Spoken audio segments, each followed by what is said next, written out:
hopefully you will either have received an email or in the waiting room been able to take the pre-test. So if you haven't done that, if you wouldn't mind taking a few minutes to do that while we're getting situated. And then after the program, you'll be asked to take a post-test. So what we're trying to do with that is to develop some evidence, some data collection to help support the effectiveness of this program. All of these webinars that we've been doing during the pandemic have been part of our regional prevention efforts, and we're delighted that these are supported by the Department of Behavioral Health Disabilities Hospitals, BHDDH. So today, I am really pleased to introduce Jordan Hagar. She's a member of the East Bay Regional Coalition, a clinical social worker here in Rhode Island with over 15 years of social work experience. She's worked in a variety of settings, individual, group, family therapy with her audience and clients have been children, adolescents, families.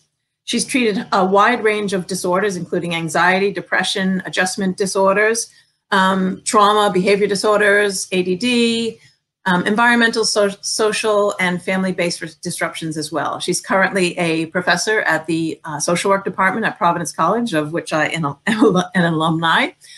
She's also available for teaching, providing clinical supervision. She consults on a number of projects and will offer continuing education workshops like we're experiencing today. So without further ado, hopefully, I am really delighted to introduce Jordan Hagar.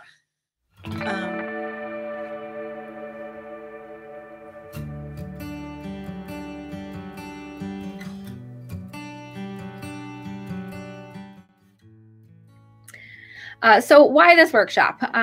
We're going to have 3 sections to this workshop, and it's going to be, first we're going to look at why this is important. Why do we talk about mental health with non-mental health professionals? And then we are also going to look at what mental health is and look at some of the information in general about mental health. And then we will have a section discussing how do we approach somebody when we have some concerns.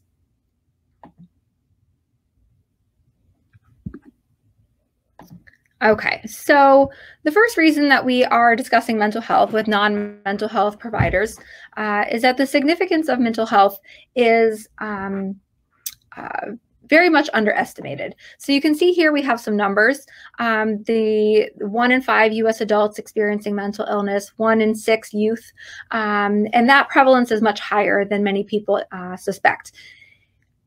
We can also see here that suicide is the second leading cause of death, and very often substance use and mental health concerns are present in those situations. There's also a high prevalence of co-occurring substance use and mental health concerns.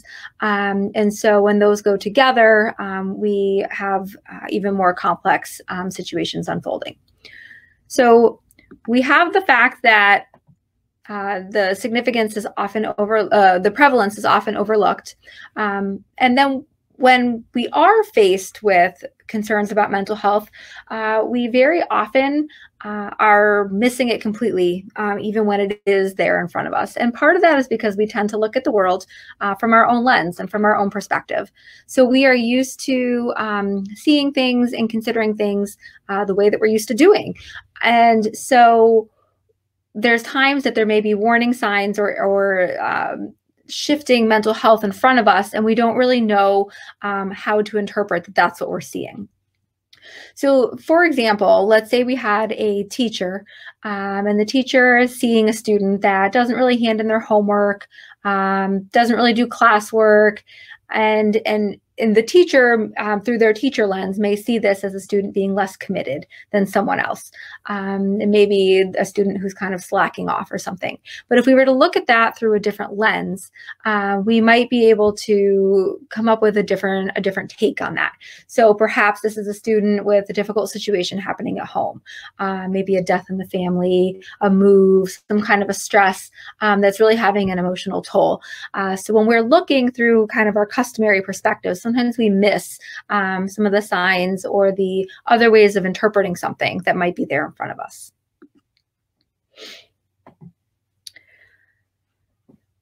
So in addition, another reason that we want to talk about mental health is that there's a huge impact when somebody is experiencing difficulties with their mental health. So we have disruptions and impact in all these different categories. So there's impact for the individual. Often that looks like an increased sense of isolation, feeling misunderstood, just difficulties and impairment in typical functioning. In the family, it really starts to impact all the relationships, all of the different interactions, all the different roles that happen within the family, in the environment that the person encounters on a day-to-day basis, whether that's school or employment or something else entirely.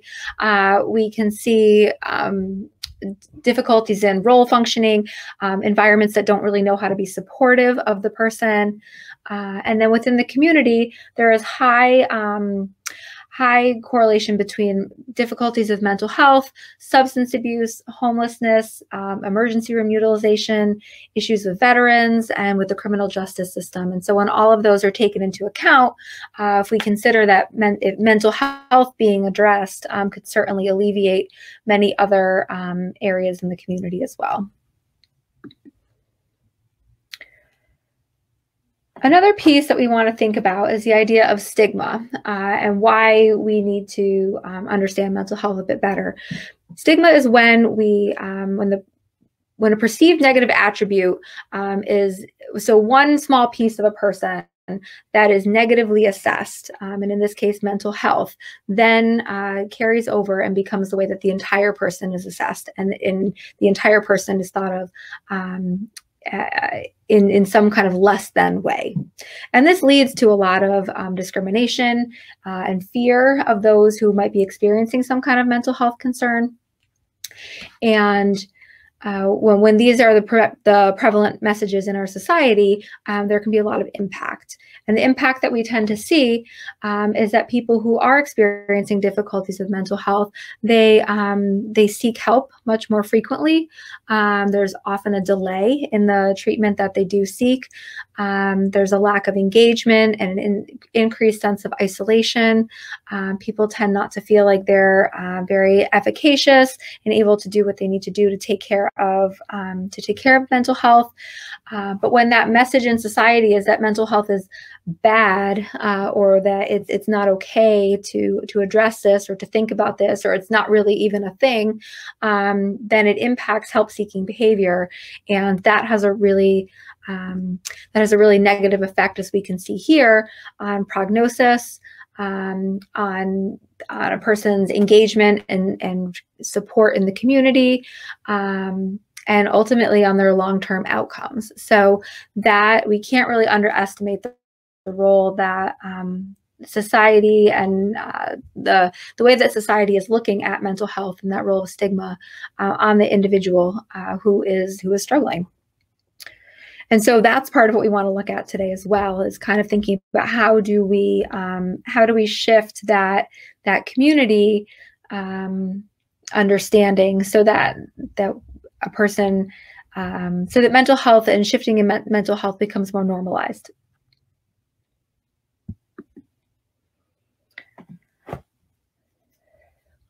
When I was developing this program, I spoke with some people in our community who work in different areas, different organizations with different populations, and asked about,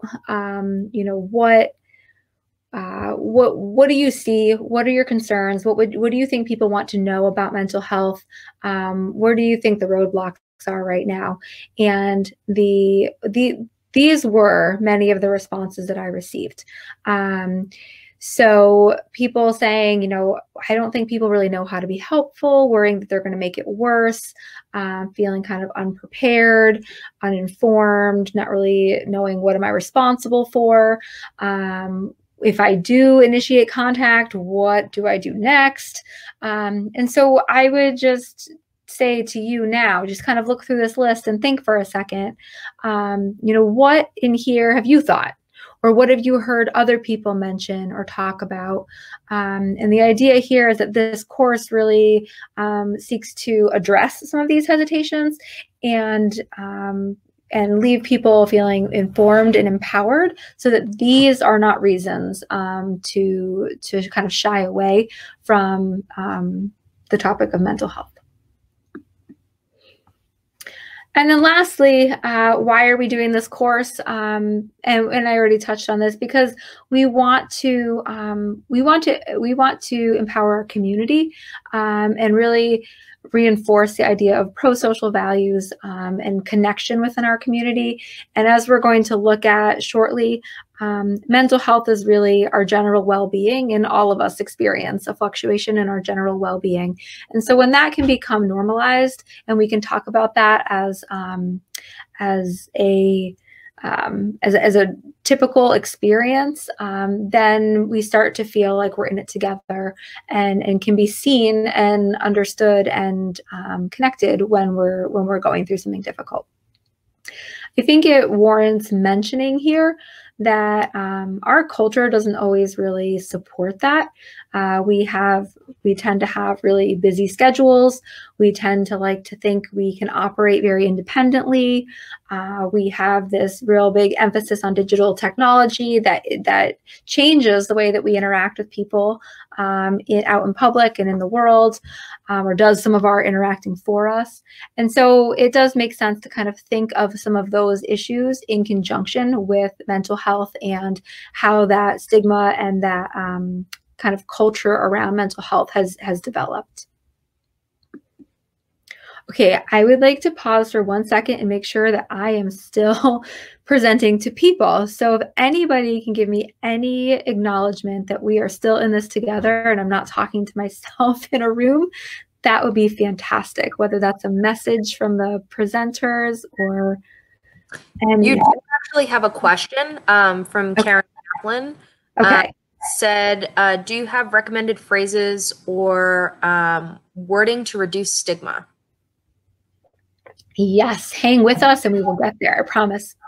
And everybody else is saying, we're great, we're good, sounds good, etc. Okay, great. Then I will just keep talking to myself in a room with no pictures and no feedback at all, and I will just trust that you're along with me for the ride. Okay, so now we're going to look at what is mental health. Here we go. Okay, so mental health includes our emotional, this is our general well-being. So it includes our emotional, our psychological, and our social well-being. So emotional has to do with our feelings, their intensity, how we experience them, how we express them, how we regulate them. So really the wide range of our emotional experience. Psychological has to do with our kind of cognitive thinking patterns and our identity patterns. So things like how we interpret what's going on around us, our perspectives, our biases or assumptions, and as well as how we think of ourselves, how we present ourselves, how comfortable we are with the way that we present ourselves. So all of that kind of goes together under psychological.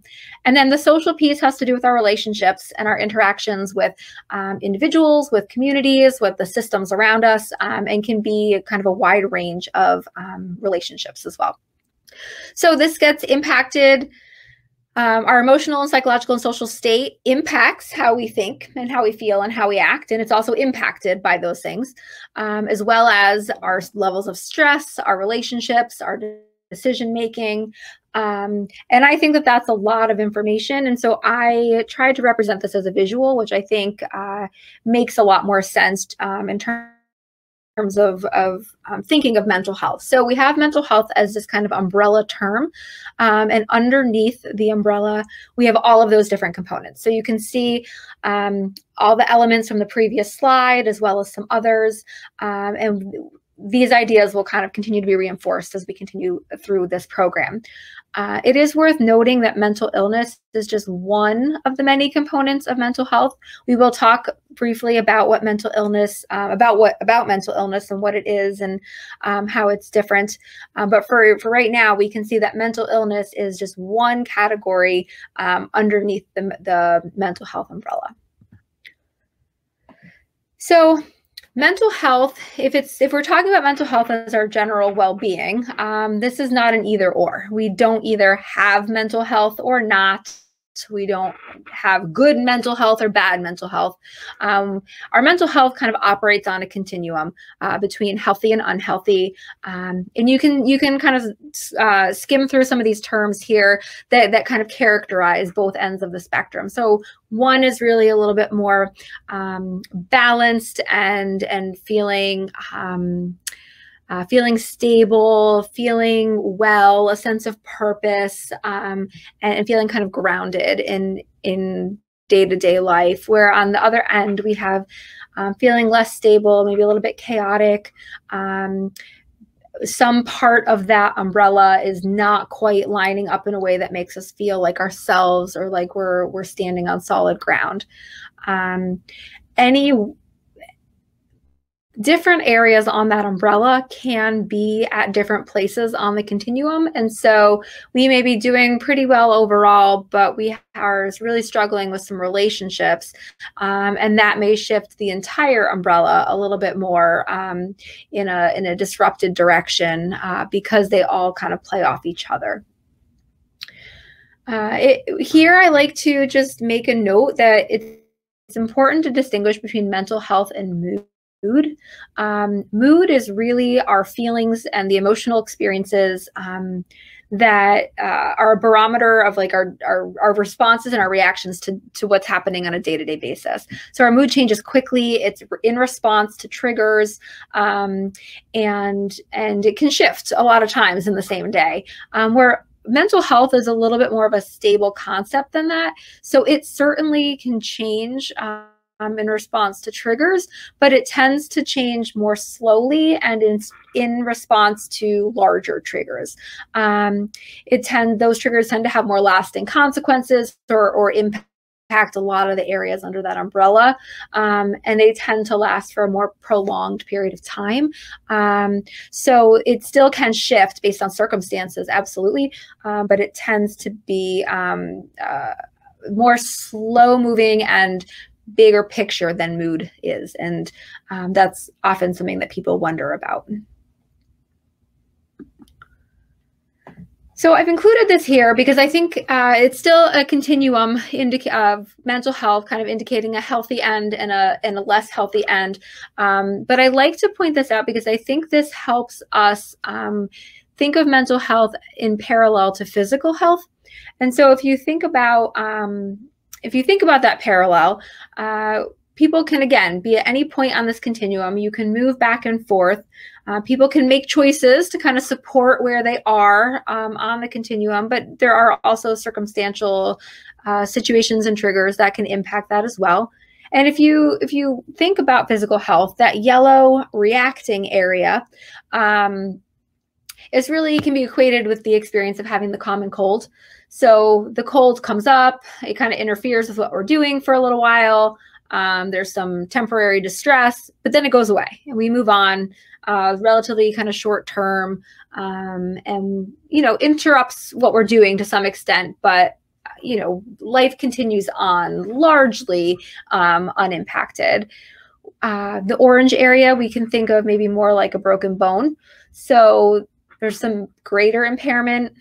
Functioning becomes a little bit more limited. The healing process is longer. We can still go about daily life, but we probably have to adjust a little bit more and make some more accommodations. And then on the ill end of the continuum, I like to think of this as kind of like a chronic condition, perhaps something that has a cure, perhaps something that doesn't and is something that is managed over time. You can equate this to something like diabetes.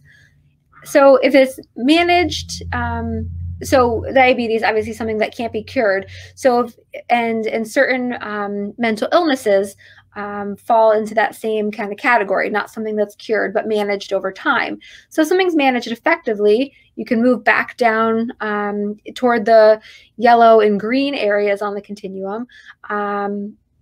And when there's a lot of disruption, it might move back up toward the red area.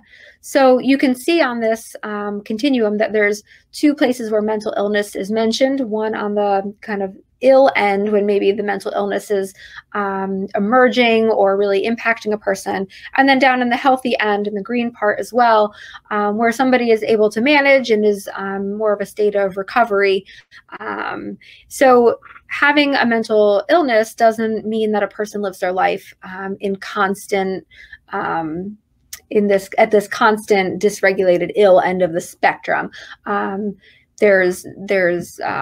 It's quite possible to be living with a healthy state of mental health, even with a diagnosed mental illness, which again, we will talk more about actually, I think right now. So what is a mental illness? A mental illness is a diagnosable mental disorder and a condition. There's a manual that is used to diagnose these by mental health professionals, counselors, therapists, social workers, psychiatrists.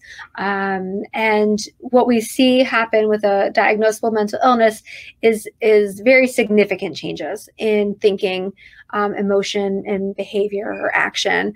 And those significant changes have really notable distress and interference in functioning. So this is above and beyond what we would kind of typically expect from some kind of an environmental trigger or something like that. So let's see. What we tend to see, what we often see, though not all the time, with mental illness is that there are, it's not uncommon for there to be some kind of a biological predisposition or a genetic predisposition to a mental illness. And then when that predisposition is coupled with specific environmental stressors or life circumstances or triggers, is kind of connected with specific stages of life, like adolescence, early adulthood. A lot of mental illness emerges then.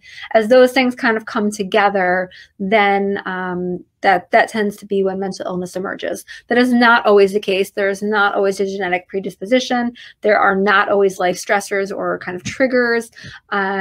People have mental illness emerge at different stages of life.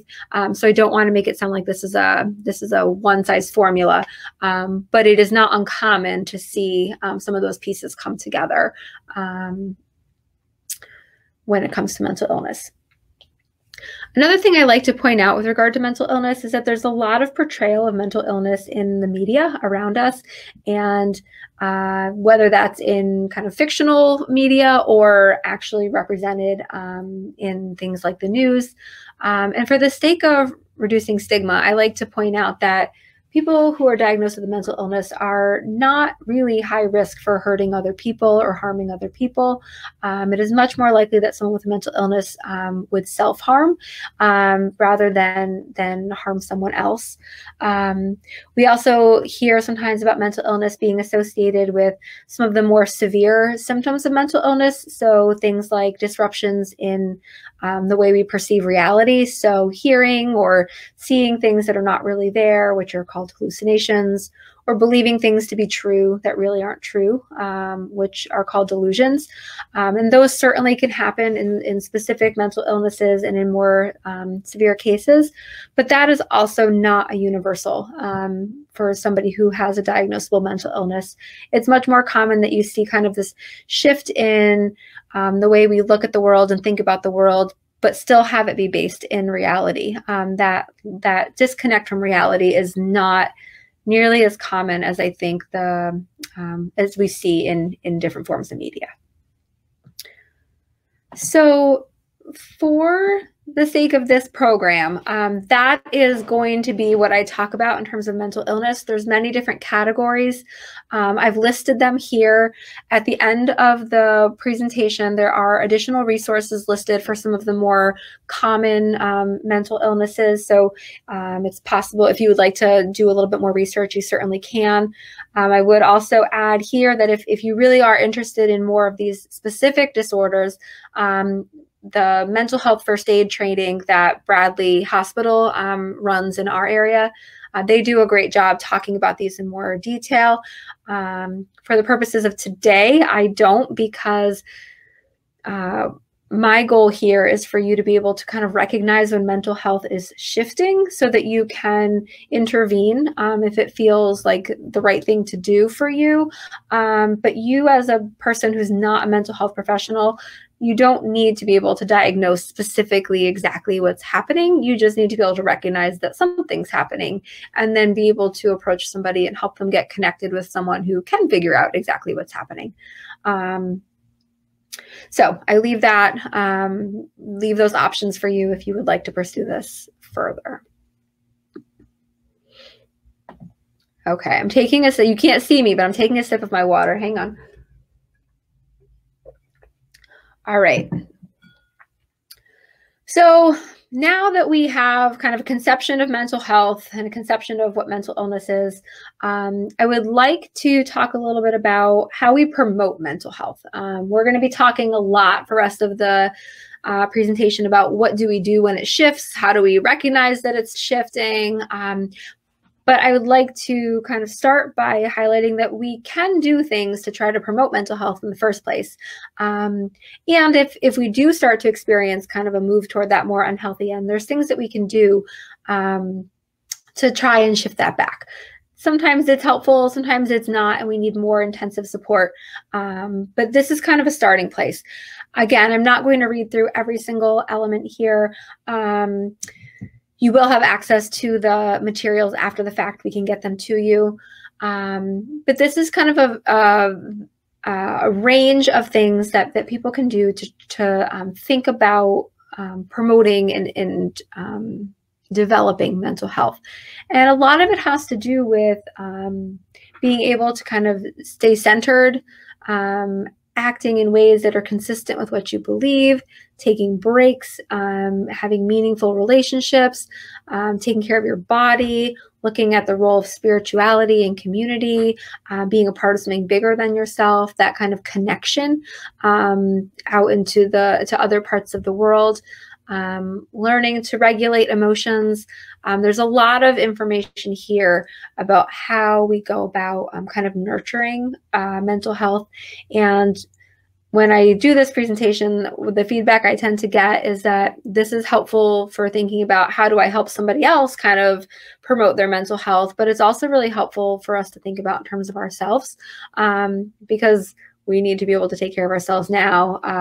We need to be able to take care of ourselves, and we need to do that now even more than ever, with everything that's going on in the state of our world and the disconnection that many people are feeling. So I would just point out here that with COVID, some of these things are no longer available to us, or they're available in different ways. And so it becomes even more important to really think about which ones can I do? How do I adapt what I usually do? And really trying to make sure you carve out the time to do those things or to act in those ways that really do promote how you feel and that general well-being. And I think that is, from my lived experience as well as just conversations with so many people, that is even more important now than ever.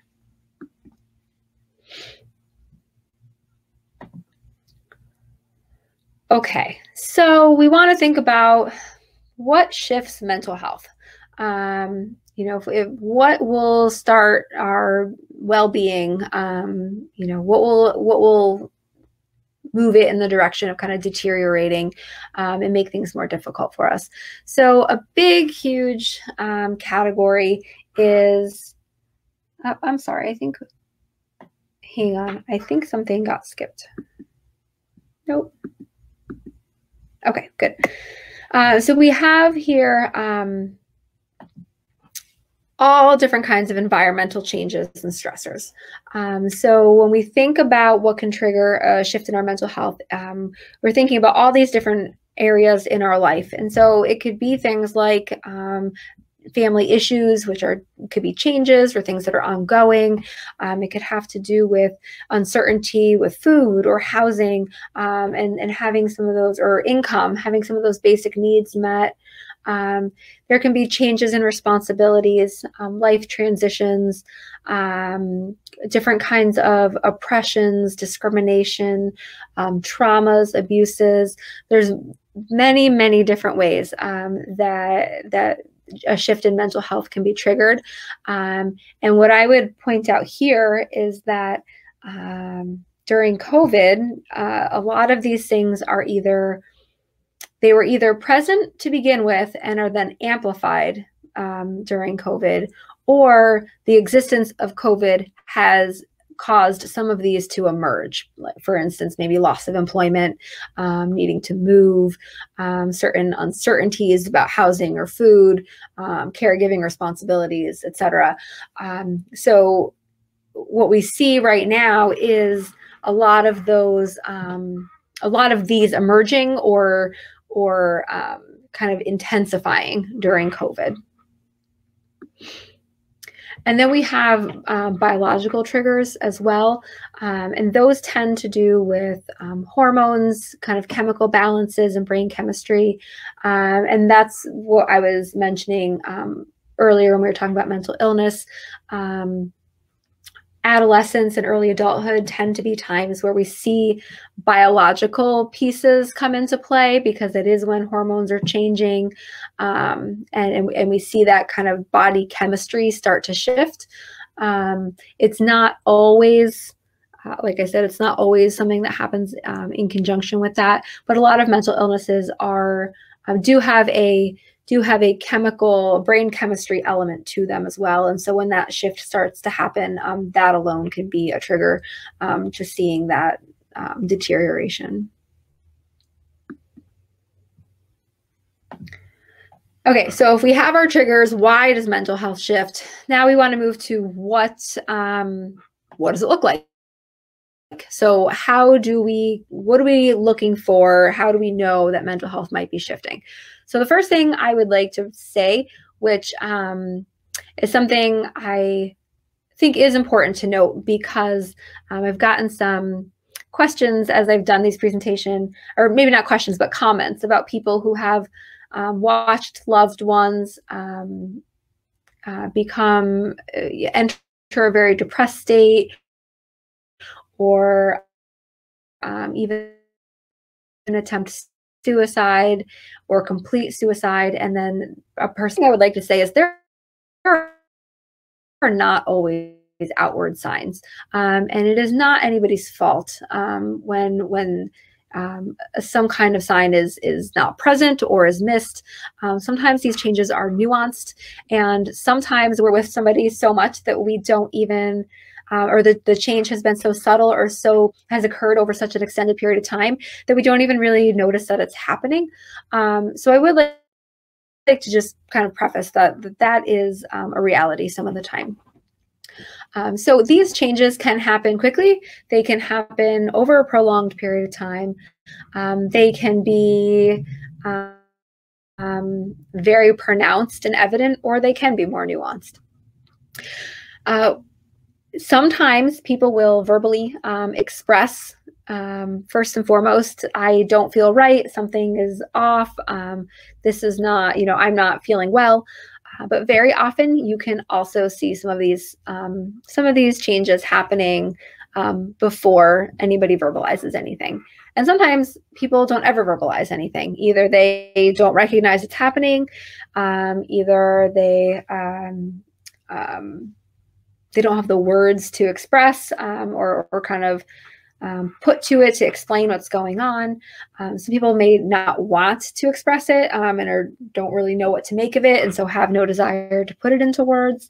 And sometimes, like I said, people just aren't really aware that something is shifting. So it is not uncommon to see some kind of outward signs happening first. This is also true, or maybe even especially true, with children. While this program is not really designed to talk specifically about child mental health, much of the program also does apply to children. And this slide in particular, thinking about childhood mental health, we tend to see behavioral outward signs more often than verbal signs. So you can see some different items in each category. The behavioral changes, emotional changes, and social changes. Okay. And we can also see these go in two ways. So sometimes things become more outward, more pronounced, so more emotional, more reactive, more expressive, or more aggressive, or we can see the opposite, where somebody kind of becomes less social, less connected, more emotionally restricted, more numb. So we can kind of see that go in two different ways as well. And as many of you, I'm sure, are already aware, this is one of the challenges in our virtual world right now during COVID, is that we can't always see these signs when we're interacting via Zoom or however we're interacting virtually. As a teacher and as a student, I see this happening, and I know that people who are doing work in the mental health field as well have said some of this is just hard to pick up on now. I'm not going to go over this slide, but this is just a visualization to kind of look at those different categories in our continuum, and then looking at some of the changes that can, kind of the different levels of change that can occur, some of those signs that we're looking at. What I would like to point out here is that there's a category down here called changes in substance use. This program does not thoroughly look at substance use.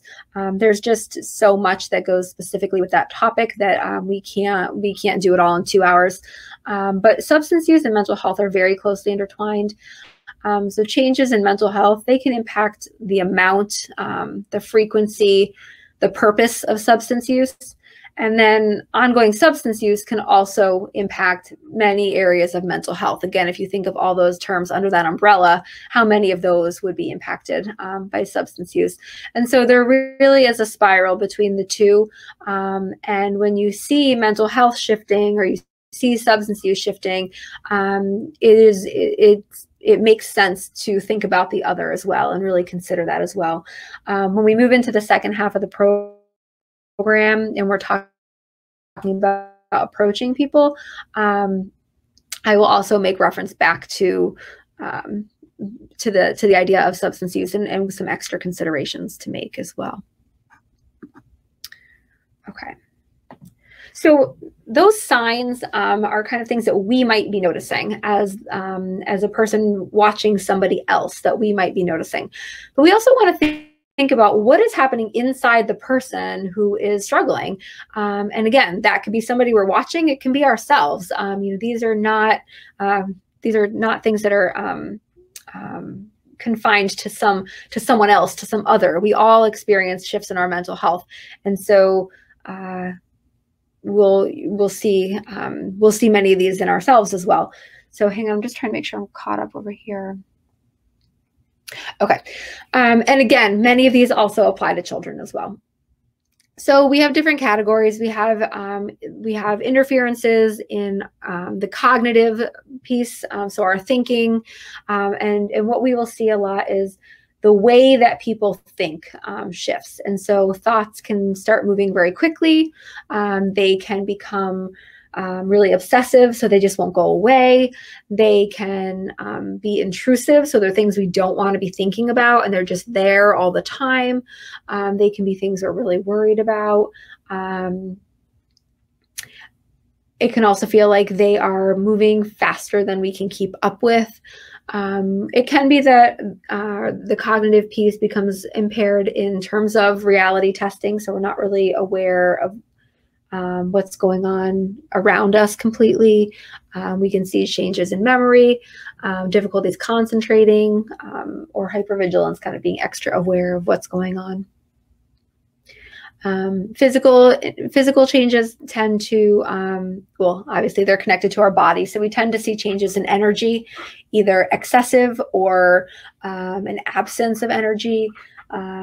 We see sleep disturbances, and that can be difficulties falling asleep, staying asleep, getting enough sleep, being tired all the time. There's a lot of different ways that sleep can become impaired. Fatigue, people also often think is just kind of meaning really tired, but it's kind of a debilitating tired, where there's a physical, a lack of physical ability. At the same time, it feels too hard for the body to really do anything. All right, and then something that we often see is the presence of pain. I shouldn't say often, but it's something we sometimes see, is the presence of pain, and that kind of psychosomatic connection with our mental health. The mind and body connection here is something that is often apparent. So our psychological interference, so how does it interfere with our life in terms of our psychological pieces? So in terms of the way we think about ourselves and ourselves in relation to the world and in relation to our kind of emotional experience. So often feeling like somebody is singled out or judged or misunderstood, and that sense of self is often really impacted. And then mood gets impaired. So again, it could either be that mood goes really low, really sad, really numb, or it can get elevated and agitated. But the thing that often accompanies a change in mood is difficulties regulating it. So either kind of over-expressing or under-expressing, becoming more impulsive in the expression. So that's a piece that can really start to interfere for the person who's experiencing the disruption. And then social interferences. So when all this is going on, we tend to see people either become disconnected, more isolated. There can be consequences or impact in relationships. If people are emotionally dysregulated, sometimes that gets taken out in relationships. And so the social world starts to become impacted as well. All right, so I can't see you or hear you, but what I'm just going to ask, you don't have to actually write anything down, but if you just think for a second, if you were to experience, say, one or two of those items from each of those four categories, those different kinds of interferences, so the cognitive, the physical, the psychological, and the social, if you could imagine your day and what you have to accomplish, the time you have to wake up, what you're responsible for, who you're responsible to, where you have to go, the schedule you have to keep, the work you have to produce, thinking about all of those the amount of sleep you need to make sure you get, thinking about all those things. If you were to experience some of those interferences in those different categories, just imagine how your day would be impacted and what that would be like for your day. You know, some things, you know, what wouldn't be able to get done, what would be impacted, what might not get done as well, or the way that you would like it to. Just kind of think through that for a second.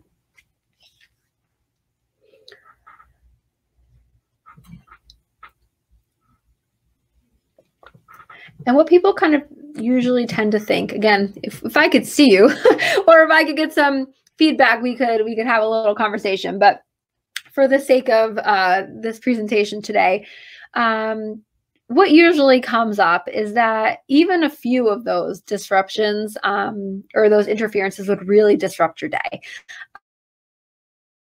and make certain things really difficult. And sometimes that would be actually accomplishing something, but sometimes it would be the consequences of not being able to do what you want as fully as you want. So perhaps it would be harder to meet deadlines. And that would be kind of a really tangible consequence. But then perhaps at the end of the day, you're really tired and you have that just insurmountable kind of fatigue, and your brain is just kind of going really numb and dull, but that's the only part of your day where you get to see your partner or your children, or where you get to connect with other loved ones. And so you can't do that as thoroughly as you want. And so there's that impact on the relationship, but then there's also the subsequent feelings of guilt or shame, that you're not able to do that. And then what does that do? Does that carry over and make it difficult for you to go to sleep? Because now you have this intrusive thought in your head and you just kind of can't move past the fact that, you haven't been able to live up to that role the way that you want to. So there's this spiraling effect, and there's kind of these consequences on different levels. And when we think about somebody who's having trouble with mental health, that's what we need to keep that in mind as well, that it's not just as simple as the concrete level. There's all of these other pieces that start to unfold as well.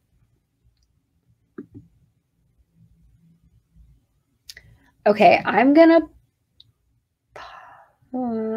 pause really quick and just see if there's any questions that we want to throw out right now.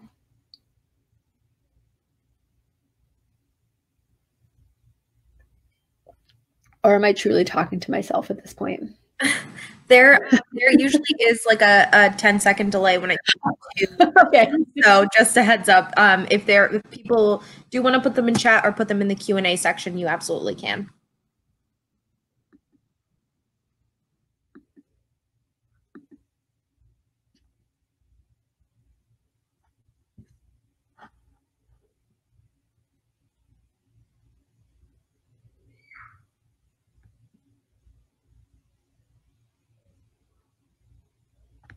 Okay. Oh, okay. So then what? Okay. Let me make sure then I am back. Okay. So this is my least favorite part of doing this presentation online. This is where we would like break into groups and we would talk about these cases, and it's really, a little bit more interactive and a little bit more fun.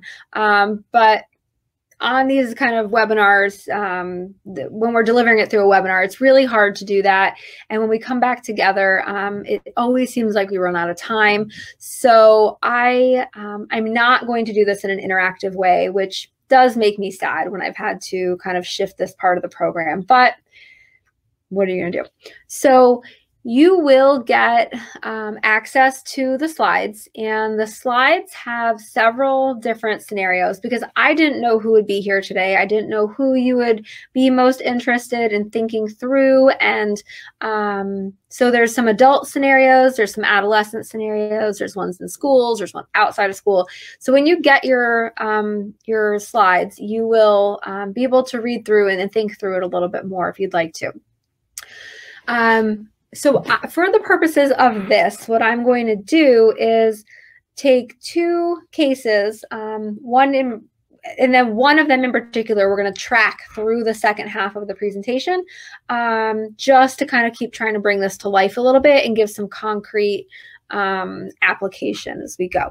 So the first time that we encounter these scenarios, these are the items we're thinking about. So what are the signs that mental health that mental health might be shifting, and what kind of interferences in functioning are present, like as we just talked about. And so our scenario that we're going to look at here are these two, but we're really going to primarily look at Olivia, who is a generally conscientious student, friendly. She starts missing homework assignments, doing poorly on tests. She's not really looking at those around her. Her appearance becomes disheveled. She's moving quickly, kind of clutching her things to her, and not spending as much time with her friends in between classes. And so what we want to think about then is, what do we notice and why does that matter? So here, I have to move this, sorry. Okay. So here you can see, my slide won't go all the way up, but that's okay.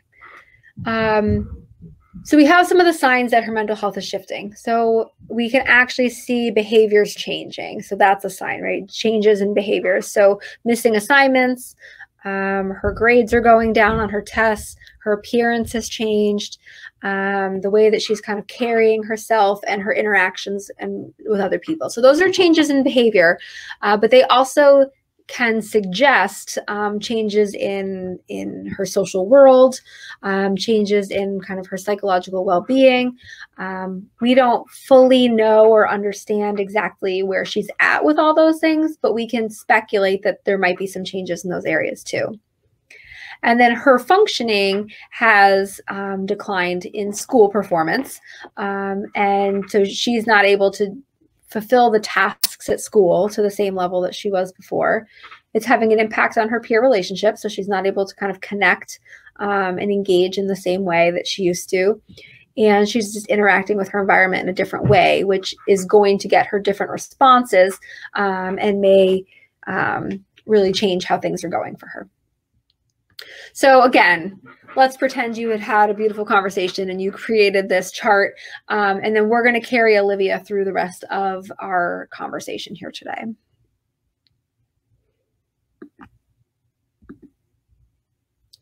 Okay, so this next half of our presentation is on how we approach and respond to somebody who might be experiencing some kind of struggles, and then connecting them with some resources. And we'd had a question earlier about, language, or how do we set the stage to not promote stigma. And so hopefully over the course of this, there will be kind of different ways that you can think about that based on this half of the program. All right, hang tight, let me make sure.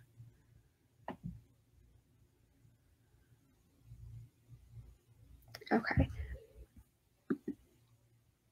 So again, thinking about why don't people approach someone when they have a concern? And this, when I was creating this workshop, these were many of the questions that came up. People either had these themselves or had heard many other people say things like this. So, what if I make it worse? What if I say something and then the person gets upset? Or what am I supposed to do next? What if I say the wrong thing? What am I actually responsible for if I say something? Again, just kind of look through this list and just see, does any of this sound familiar to you? Have you felt any of these things? Have you heard other people say these things? Can you imagine other people having felt this way? Because I think this is a place where many people find themselves.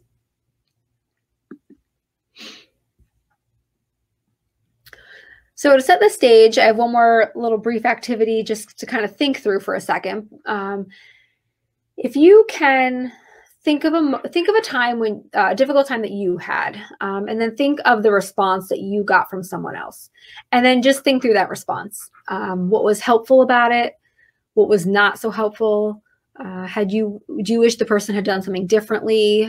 Was there someone who didn't respond that you wish had? Just kind of think about that for a second. Just kind of like bring up that experience for a minute.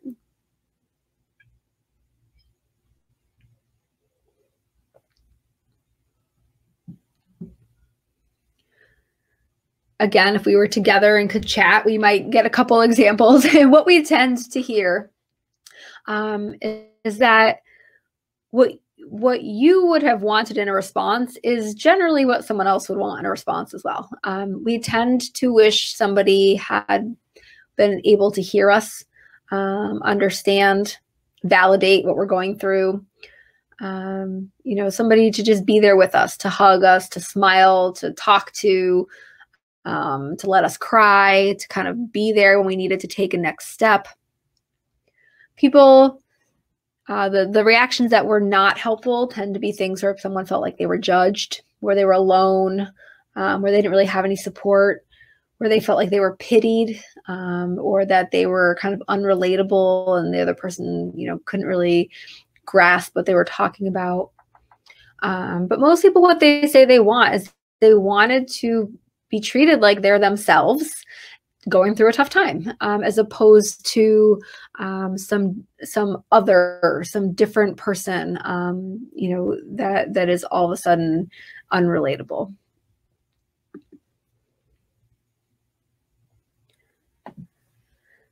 So most people who are struggling, they want similar things. They want to feel seen. They want to know that they matter. They want somebody to validate what they're going through, to believe that there's some hope. And we need to remember that we're all in this situation at different times. So we're not talking about some person who's going through something that is absolutely unimaginable and unrelatable. When people go through a difficult time, the time may be different, the triggers might be different, the way it's manifesting might be different, but the humanity of it is not really different. And so as we move through this section, I want you to hang on to that piece, that there's a whole lot of diversity in the way that mental health unfolds, but the humanity is not different. And so if we're approaching from a place of humanity and caring and consideration and well-intended and a well-intended stance, that's really the most important thing for us to hang on to. Okay. So if we remember that, now we will spend the rest of the section really thinking about how to do it as effectively as possible. But we do want to remember that starting place. And as we go through, I think this is another place I want to kind of make a mention about substance use in particular. Everything that we're going to go through in the second half is applicable to substance use. The thing to remember is that no matter whether somebody's experiencing difficulties with mental health or struggling with substance use, the responses that you get are going to be different. You can approach somebody as effectively as possible, and you still can't control the response that you're going to get. So some people are going to be really grateful and be really relieved that somebody is approaching them, and others may get angry, or they may kind of be in denial about what's going on. And then there's going to be a wide range kind of in between there. And these are difficult subjects. Not everybody kind of, people believe different things about mental health and substance use, and depending on their own awareness or the beliefs that are around them, responses can really vary. It is important, I think, to recognize that sometimes with substance use, the responses can be a little bit more volatile or less predictable. That is not always the case. And I don't want to make it sound like it's a situation to be feared, because it is not. But I do think it makes sense to do a little bit of extra research about substance use before approaching somebody about substance use. And there's a lot of resources available to kind of help with that as well. And they are also included at the end of this presentation. The skills in here are applicable to both situations, or like we talked about, kind of the interaction between the situations. The responses just may be a little bit different, but that's also going to be the case person to person, regardless of what's going on with the person. All right, so this is just kind of these are the steps we're going to go through. This is not an official process of any kind, but it is a good way to kind of wrap your brain around thinking through the situation and trying to think through the different parts that we want to pay attention to. So we have to think about language, and language matters when we're approaching somebody, but it also matters just in our everyday life. And so here I'm going to kind of talk about it in terms of everyday life, because our language and our word choice and phrases, they're going to be throughout our this whole next part of the program.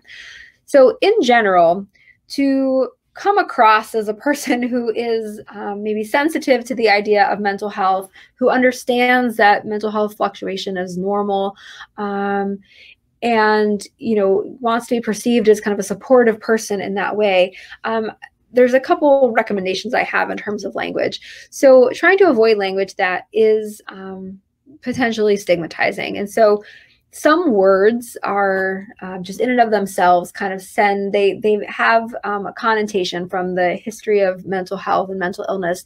Words like crazy and psycho and borderline, those are often used in a derogatory way to explain behavior or person's actions in some way. But the history of those words is loaded. And if somebody is experiencing difficulties with mental health or mental illness, these words are particularly triggering. I'm not an advocate of removing the word crazy from our entire vocabulary. I think there's times where it's perfectly acceptable to say, wow, that's so crazy. But maybe we don't say it about people, or we don't call somebody's actions and behaviors or reactions crazy. That distinction can feel like a big distinction for somebody who's struggling. I work with a lot with young adults, and some phrases that I tend to hear a lot are things like, oh, I just die, or oh, I just kill myself, in reference to trivial things or fleeting circumstances. And if said in the presence of somebody who really is struggling, or really has suicidal ideation, or really is questioning whether life is worth living, or even is just in a really awful place, those kinds of sentences feel really dismissive and make a person feel like that the person saying that phrase is not safe, is not somebody who can really understand or be trusted with the magnitude of what's going on.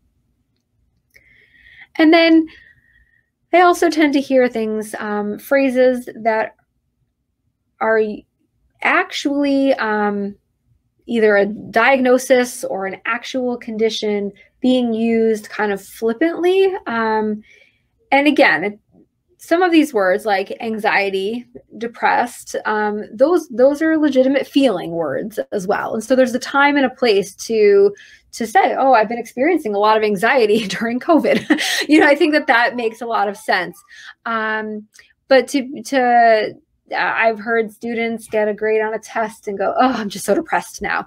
And that kind of flippant use of that terminology, again, it just, it sends the message that person doesn't really understand the magnitude of what some of those feelings are actually like, and therefore somebody may be hesitant to open up and to approach someone. And then it makes the community around the person who's struggling feel like it may not be that supportive. I had somebody say to me once that she wished that we would stop talking about people's appearance in a kind of superficial way, and instead of kind of complimenting or commenting on physical attributes, start saying things like, oh, you look really healthy, you look like you're really feeling really well, as this way of kind of promoting this pro-health atmosphere, which I thought warranted a bullet in my PowerPoint. So all of this taken together just really is about creating kind of an emotionally safer community, and being an ally to those who are struggling, again, because we all struggle and we all are going to be in that situation at some point as well.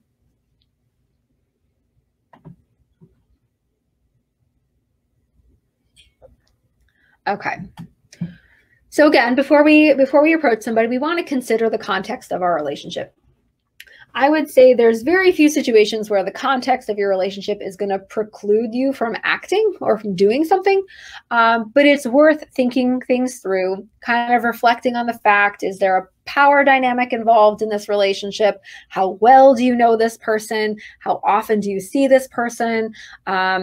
How reliable is your observation in that, you've seen it happening a great deal, or it's something that caught your attention once, but it's kind of not sitting right with you? Just kind of thinking through the details of the situation, because it just kind of informs how the approach you might want to take.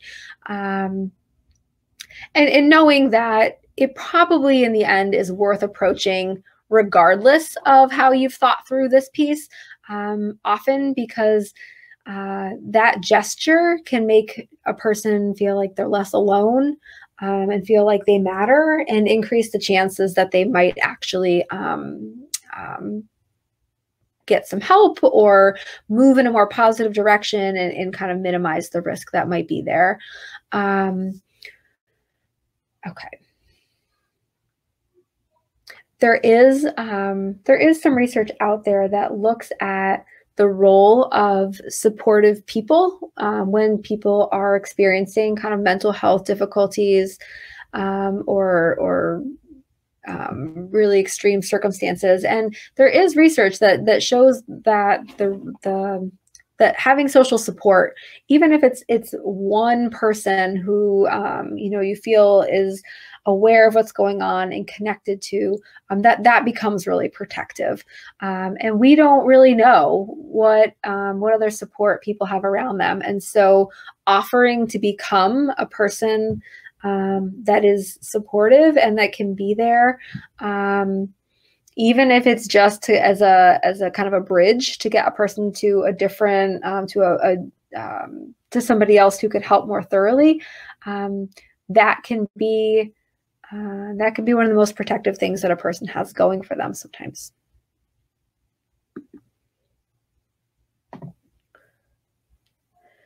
So this one is really challenging during COVID. Not only do we only see people on the screen, so it's really hard to know what's going on with them. It's really hard to find a way to approach somebody. In an ideal world, we want to be thinking through ways to approach somebody that are not intrusive, that don't interrupt with their with their day and with their obligations. We want to be finding a location that's private, so the person feels comfortable talking, but not so isolated that they can't leave and feel like they have a way out of the conversation if they want to. We're not trying to trap anybody. You want to make sure there's enough time so you can actually talk through things. And if there is a major concern, have enough time to be able to do something about it and kind of take some next steps together. We want to think through who's in control in a certain situation. There's certain settings where, like say at school, for example, where there's certain settings where a teacher may have more control over a student, and so a student may be apprehensive to be able to walk out if they need to. So we want to just be thinking through all these things, and in an ideal world, we would take these things into account and make a plan accordingly.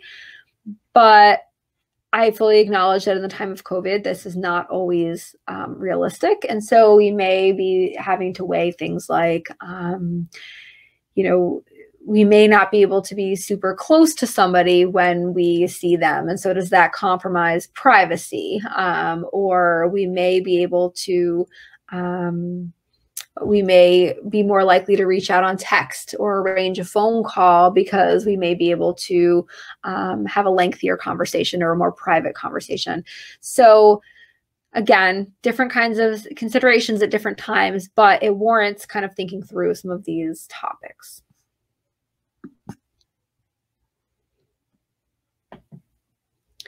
Okay, so now we're really going to talk to somebody. So we want to think about how we communicate. Our communication needs to be genuine. So it's not forced, it's not fake. We want to be curious. So we are not interrogating. We are genuinely interested, not judgmental, we're not criticizing. We're just wondering what is going on. You want to be able to convey that the person's situation is important and it matters, but it's also not insurmountable, that we can join together and we can figure out next steps that can start the process of moving toward some kind of relief. We want to be objective, which means that this is not about us. We are not trying to personalize this. We're not taking it personally. We are not turning this into a conversation about our own experiences. There can be a time and a place to say, to kind of normalize, oh, I know someone who's been through something similar. There can be a time and a place for that. We'll talk a little bit about that in a moment. But really, we're trying to understand the person that we're talking to in that moment. We want to know their experience. So we are really just trying to listen and believe what is being said and demonstrate warmth and caring at the same time. And we want to be not confrontational. We're trying to gather information. We are trying to understand what's going on, not because we need to have some magic solution, but because we want the person to feel like they're being heard, and so that we can make some plans together. So we are really trying to stay value neutral here, and there isn't really any room for judgment.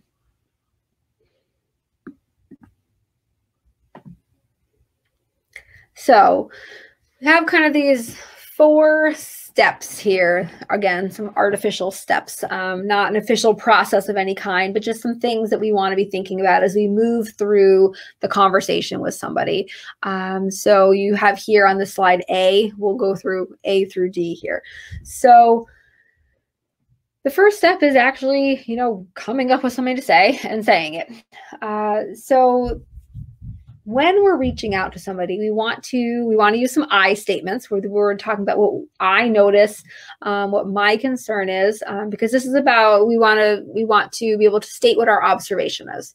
And so that does not, so that the I statement allows us to not blame or kind of place shame on anybody. We are just describing a behavior that we see or a situation that we see, without any labels, and then we are expressing some concern about it.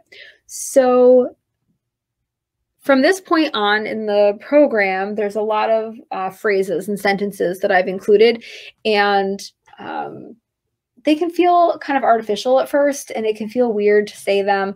But if you practice and you use them, they will start to feel more natural and genuine with time. You can also kind of develop your own phrases as long as they kind of have the same sentiment to them.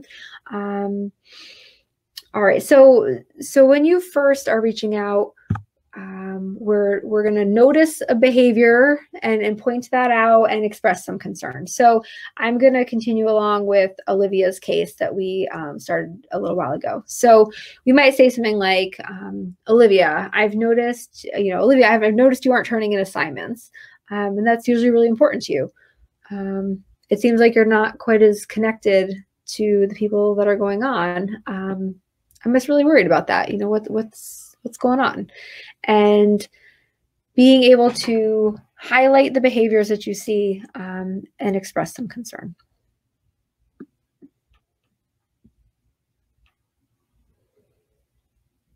So in theory, you would then get a response. And then whether you do or not, we kind of want to get some more information. And we want to give the person a chance to tell a little bit of their story. This is where we're going to be kind of warm and open to what is being said. So that's going to be some open-ended questions. Tell me more about, what do you think about that? I don't, can you explain that some more to me? And what we're trying to understand is what is going on? Where is their mental health at? Is that something that is starting to shift? And if there's any current risk of harm. So maybe Olivia says something like, oh, I don't know. My parents just told me they're splitting up. And then you can use one of your open-ended questions and say, wow, like, how are you doing with that? Or how are you feeling about that? And just get some more, try and open the conversation to get some more information.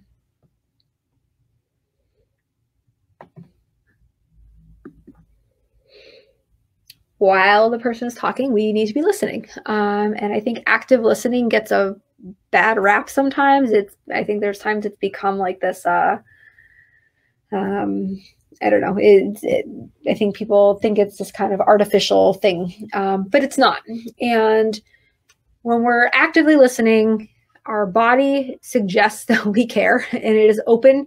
It is mirroring our feelings. So we're trying to be open. Our arms aren't crossed. We're paying attention.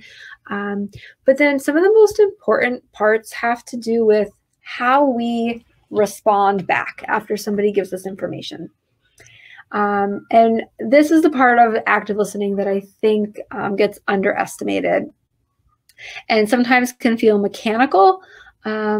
But it's not just something to kind of check off. It's not some to-do list that we need to check the box off. The goal here is to make sure that we truly understand what the person is saying, and then to make sure that that person feels like we understand what they're saying. So when I'm summarizing back what I hear, I'm not trying to just say, oh, good, I summarized back. I'm really trying to make sure I understand what's going on. And then I want to make sure that the person I'm talking to feels like I really get it. So let's imagine that Olivia says something like, I'm just so upset. My parents are divorcing. I feel like I can't get out of bed. I feel like I can't concentrate on anything.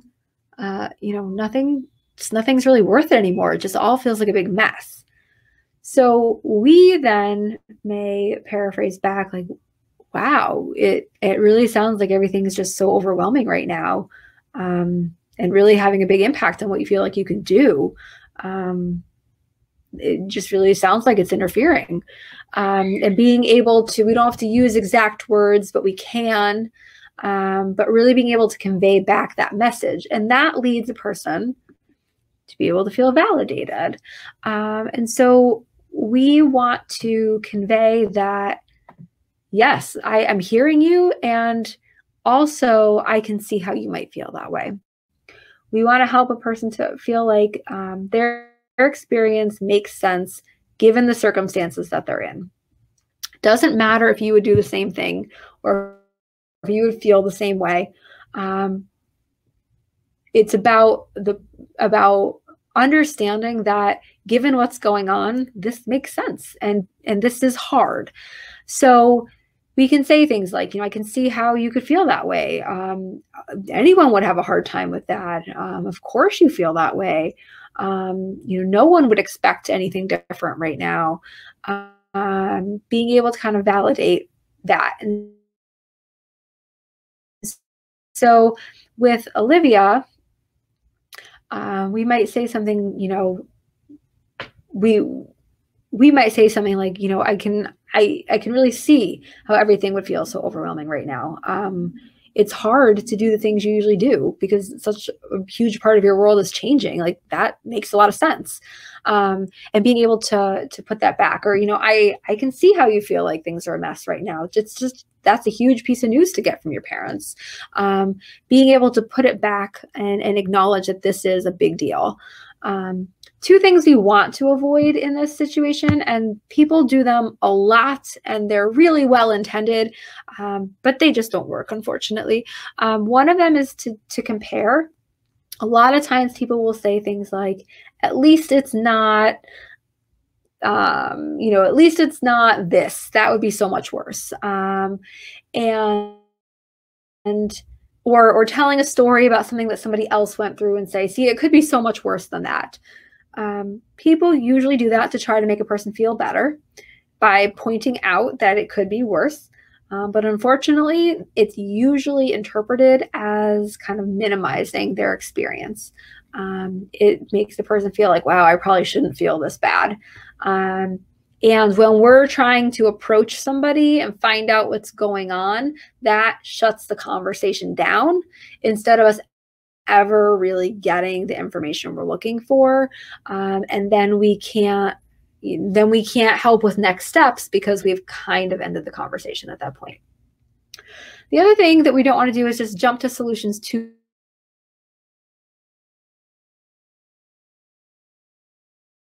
quickly. You don't want a person who feels like willing to be left on their own.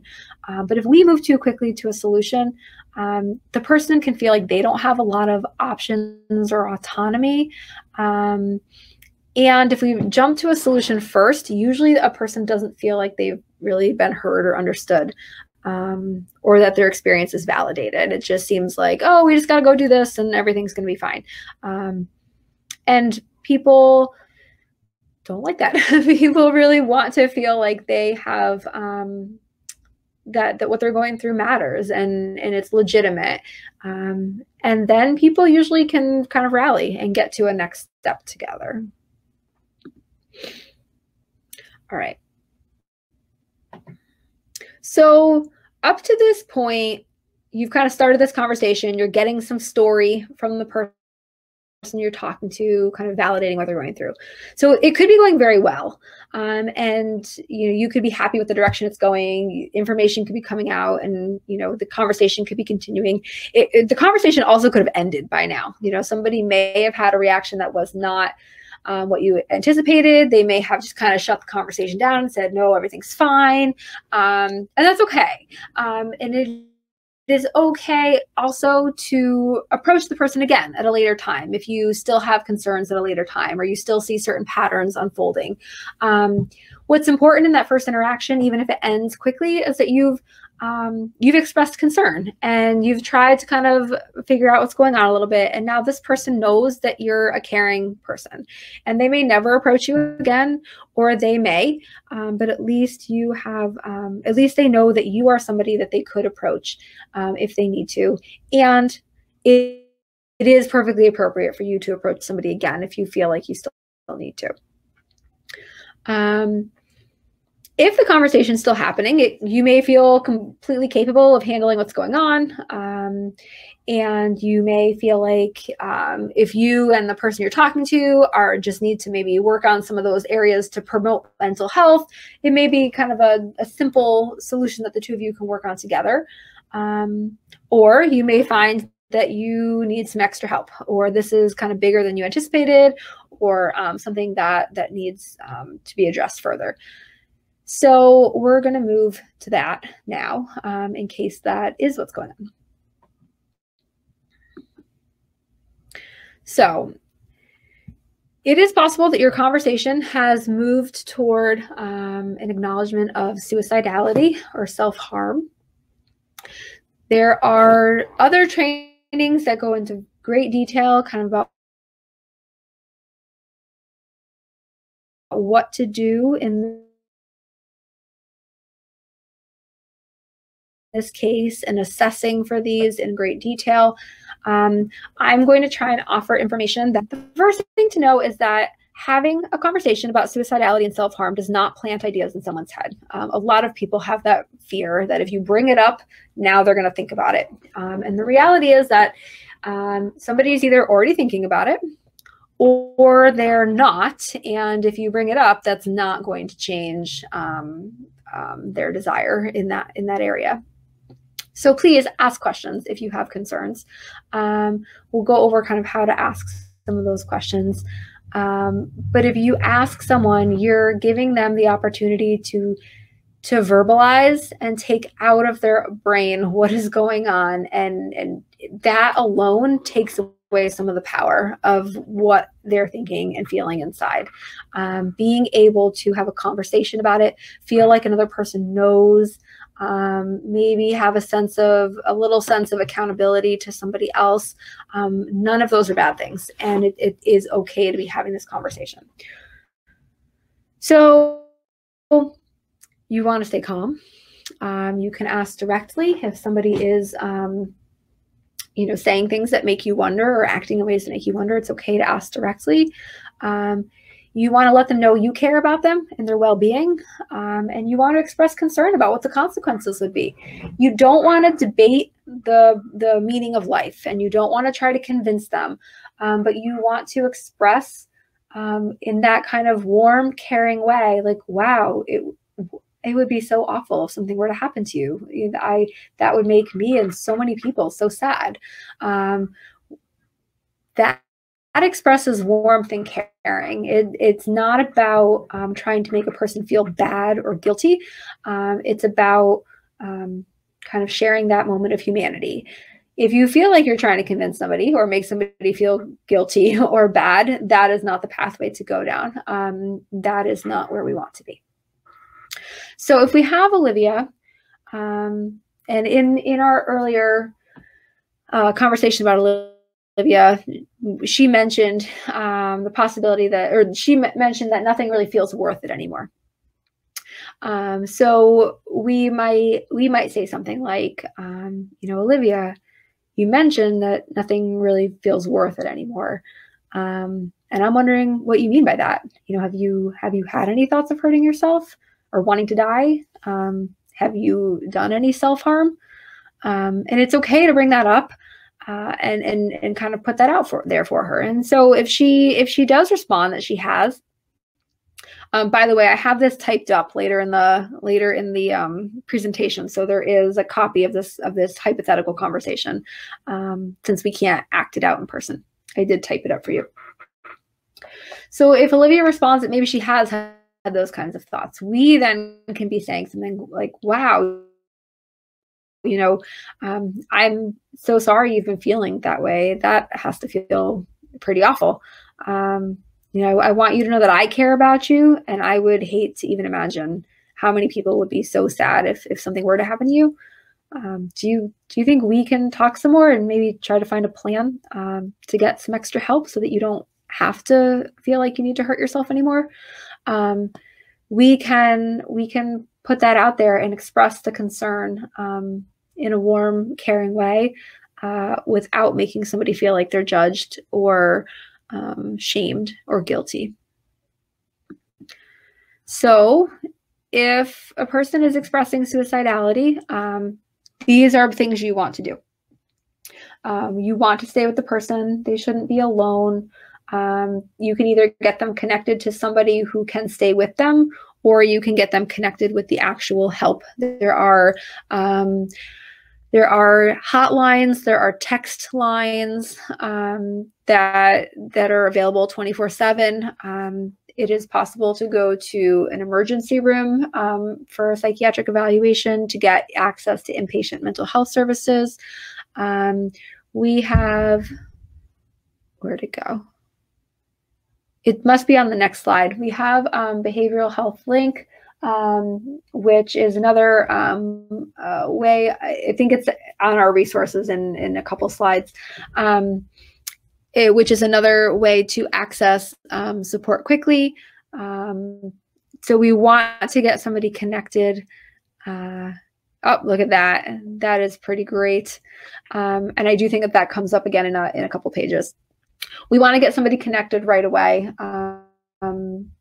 to services if they're feeling suicidal and expressing that they can't stay safe. If somebody is engaging in self-harm, you don't have to follow this process, but if you have serious concerns and you think that they're really not going to be safe, then you can follow this exact same process. You need to feel okay about leaving the situation. And if you don't, then it makes perfect sense to follow this more completely. If somebody is engaging in self-harm, but you are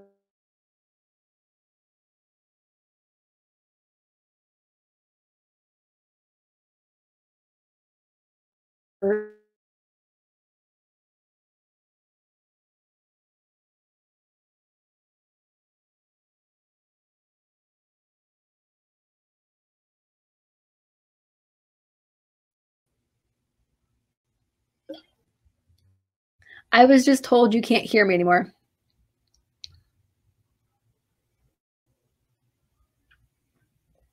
Can you hear me now?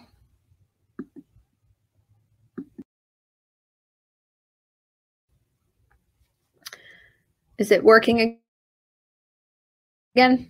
Oh yeah, okay, there, I see it, thank you. I got a nice little voice telling me my audio stream had cut out. Okay, so we want to leave a situation feeling like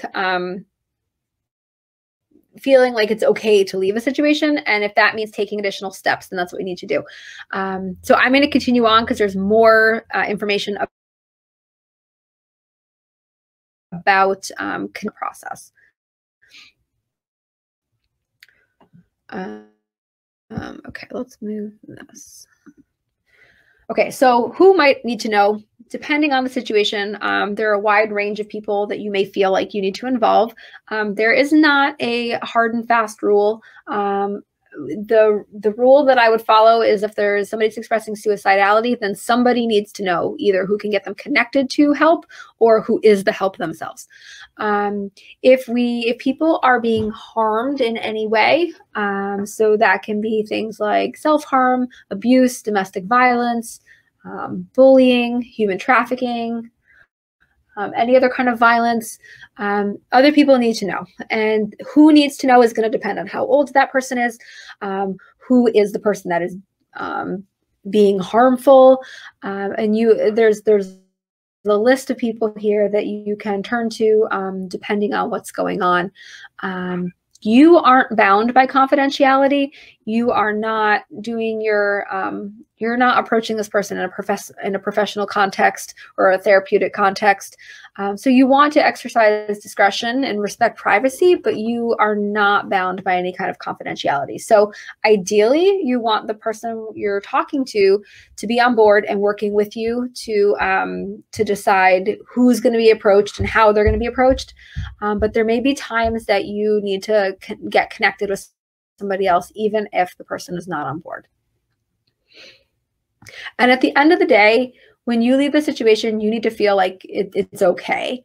And so even if there is no clear-cut reason why you think somebody else should be involved, the reason could be that it is simply too much for you to hold by yourself. And that is a completely legitimate and valid reason to involve somebody else in the situation. So again, we would like to be able to do this together. We want to, you can role play, you can brainstorm how to say it, you can go together, you can kind of practice so that the individual feels more comfortable accessing more resources. You can look up resources together. You can make the phone call together. You can accompany them to a first appointment. The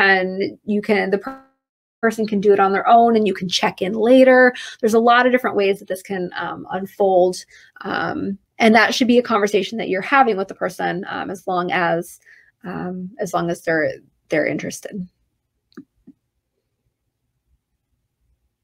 Okay, so here we just have some different phrases. So when you, if there's times that, sorry, my slide got messed up for a second. Okay, so if there's times you need to express that you really think this requires extra help, that can be a tricky topic to broach. And so I've included a lot of ways that you can try to go about bringing that up. And you also want to think about figuring out what else, what other help is already there. Who else already knows? Are they supportive? Who does the individual think that they can talk to? Who else might be useful to them? How do they think other people would respond?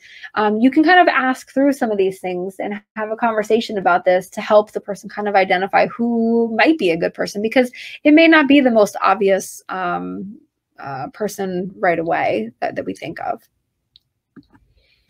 And so really, no matter what our words are, though, you want to send the message that we need somebody else involved. So it would be better for both of us if there was somebody else. So we have these, kind of pros and cons of contacting someone against the individual's wishes. The individual, they could get upset and stop talking to you. The new contact could make the situation worse. That is not unheard of. I've had adolescents who adamantly don't want to tell their parents something because they're terrified they're going to make it worse, and sure enough they do. But sometimes the parent needs to know, and we have to deal with that together. And in those situations, it can be that you also include somebody else who can kind of mitigate maybe some of the parent's reaction. But there's also a lot of benefits if the person really doesn't want you to talk to somebody, but you really feel like you can't be the only one. There are also potential benefits to including somebody else. You may be connecting them to somebody who is better positioned to help them. You won't be the only person knowing and feeling like you have all this responsibility. So it does make sense in a lot of situations to try to get somebody on board, even if the other person doesn't want to know. Doesn't want anybody else to know.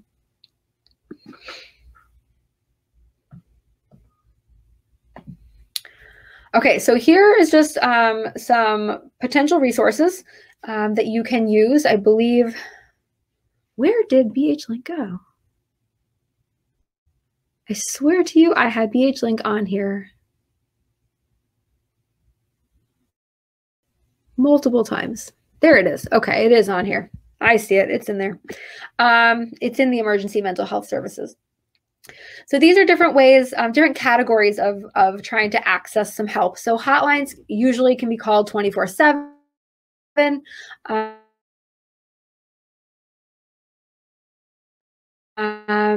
Others as well. There are emergency mental health services. Like I said, behavioral health link, the local emergency department, 911. Those are going to be for immediate intervention, usually for an evaluation for intensive immediate services. But then there's also, hang on. Oh, sorry. Oh, this is the wrong slideshow. Okay. Then there's also the ability to call, to just Google services, to look up counselors in the area, to look at the person's health insurance and see which providers are in the area that can be useful. Sometimes people need to get connected with resources and services, but it's not an imminent emergency. And in those cases, it's okay to do some research, find out who's local, who takes insurance. And in that part, your role may be more about just kind of supporting the person while they look for those things or the resources that are available. I'm realizing that this has a rogue slide in here that was for my last pilot. So what I can do is get you guys the updated one that does not have the Barrington Public Schools protocol in it. All right, so as we kind of end that encounter and have worked to try to kind of get somebody connected with our services. So again, if somebody's expressing suicidality or severe self-harm, we're doing something immediately to get emergency services. If somebody is needing extra help, but not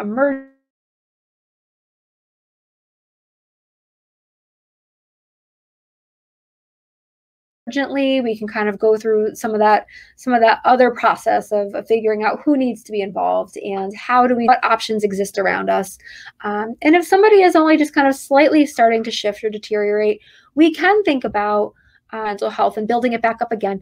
And maybe they can do that with community supports without professional services as well. So we think through that, we work through that, but then we also want to remember that at the end of the day, after all that is said and done, we're still working with and talking to a fellow human being. So follow back up. It makes sense to go back,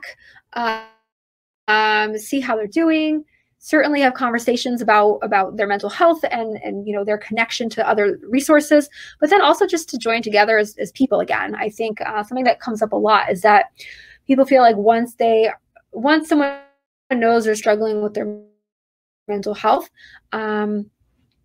they feel like they don't talk about anything else, or they kind of get left out of other conversations. So be really cognizant of that and join back together in the relationship you had before as a caring human being.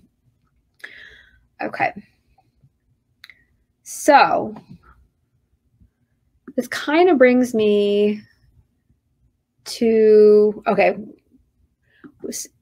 So usually at the end here, we break up again and we talk about, we work through the scenario.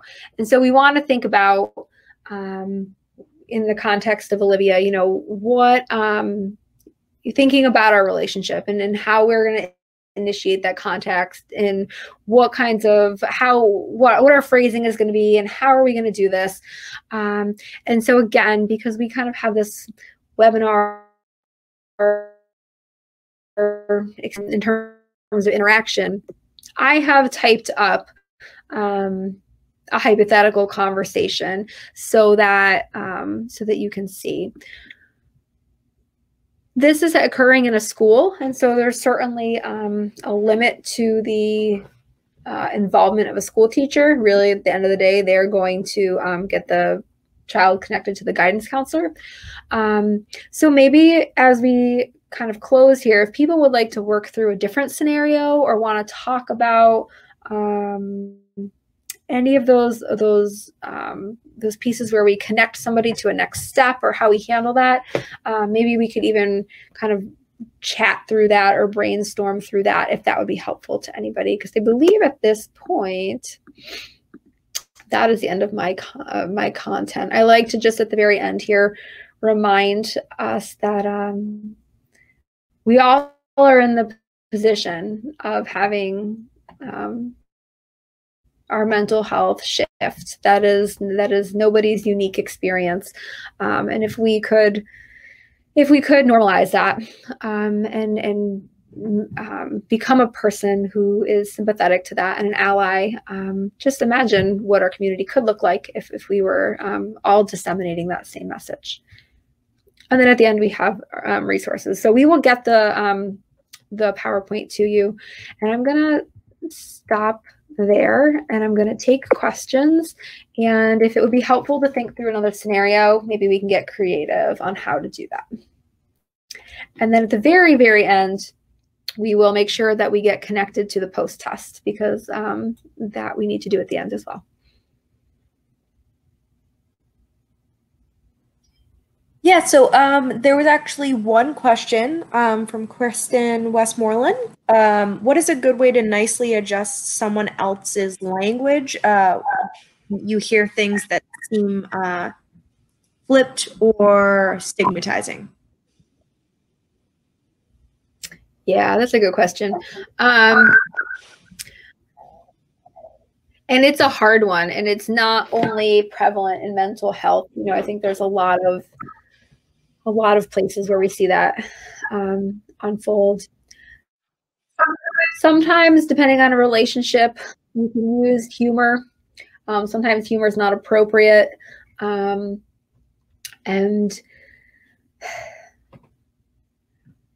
I'm just thinking I think it's different depending on the context. I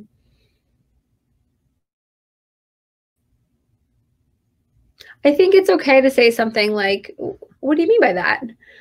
Or, oh, I'm surprised to hear you say that. And kind of flip it back a little bit to see, to kind of have the person have to stop short and kind of reflect on it for a second. Or, you know, to say something like, oh, I wouldn't have thought you would have used a word like that. I don't know. I'd actually be curious if other people have experiences about that as well. If anybody wants to offer that up in the chat or the Q&A as well.